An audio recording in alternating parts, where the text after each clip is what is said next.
Hey ladies, it's me Pretty Witty 77, and today I'm going to be talking to you about shedding versus breakage, because a lot of newbies in the hair world seem to be having a problem distinguishing one from the other.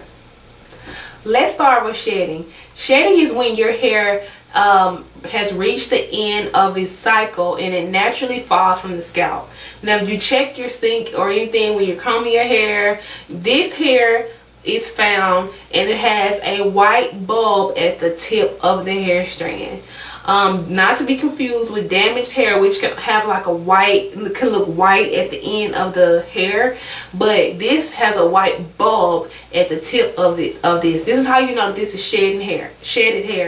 Hair sheds typically 50 to 100 strands a day. So do not worry if it looks like your hair is shedding a lot. I mean, 50 strands it could look pretty much like a lot of hair if you bundled it all together. So I detangle my hair in the shower. So if you are like me and detangle your hair in the shower only, keep in mind that if you don't detangle for like 2 or 3 days, that you might get up to 300 strands that shed in the shower. I mean, do not be alarmed. Depending on the length of your hair, it just all depends on what it's gonna look like. Now, this is what my hair shed in the shower. I think this is like 3 or 4 days worth of shedded hair, which could possibly look like a lot, but my hair is long, so could look way thicker than what it really is. So yeah, shedding cannot be prevented.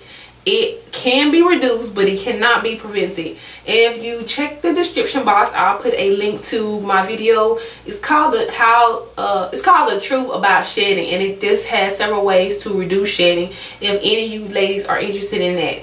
Now, all those other little strands in the sink that does not have a white bulb attached, they tend to be a lot shorter, but you can also get very long strands of breakage depending on where it's breaking from. If it's breaking from your line of demarcation, which is where your new growth ends and your relaxed hair begins, those breakage strands can be typically be longer than the shorter strands. Now, people automatically think that when their hair is breaking, it must be a problem with the protein or moisture balance. But the truth is, there are other causes, other things that cause your hair to shed. And I just want to shed light on them for some of y'all, because the problem might not lie within your protein or your moisture balance. It might be somewhere else. Over processing your hair could cause your hair to break. It might be heat damage, you're using too much heat on your hair. It could be hair colors if you're not putting enough moisture in it and not maintaining that color in your hair. It could be perms, relaxers, texturizers, just anything that you're doing chemically to your hair and you're not treating it properly while you are practicing that. It could cause your hair to break. Improper use of a comb.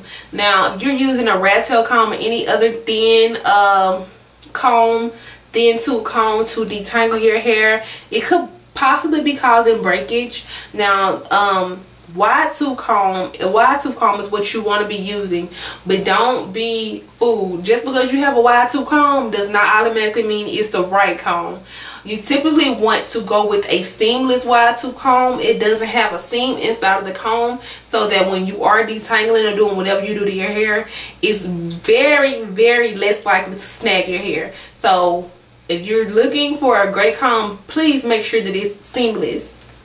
Cotton pillowcases, or even wearing your hair down on your cotton shirts a lot of days of the week. Like, I really didn't have my hair down today. It was in a bun, so that's how I got this little up here. I was just twisted up in the bun. I just let it down for the video, but I am doing bunning for this week because in a couple of days I'm going to be relaxing. That's why I'm really not gonna take my hair out this ponytail for the video like I probably normally would. But yeah, your hair rubbing against cotton is going to dry your hair out. So I mean, it's okay to wear your hair down, but don't try to do it excessively, especially if because your ends is the oldest part of your hair, so they are most likely to become the most brittle or the most dry, which can also cause breakage. So there you have it. That's the difference between shedding and breakage. If you're interested in finding out if your hair is has the proper protein or moisture balance. I do have a video on how you can do a strand test to test your hair. If you haven't checked that out, I will also include that link in the description box. As always, thank you ladies so much for watching, and you have a blessed day.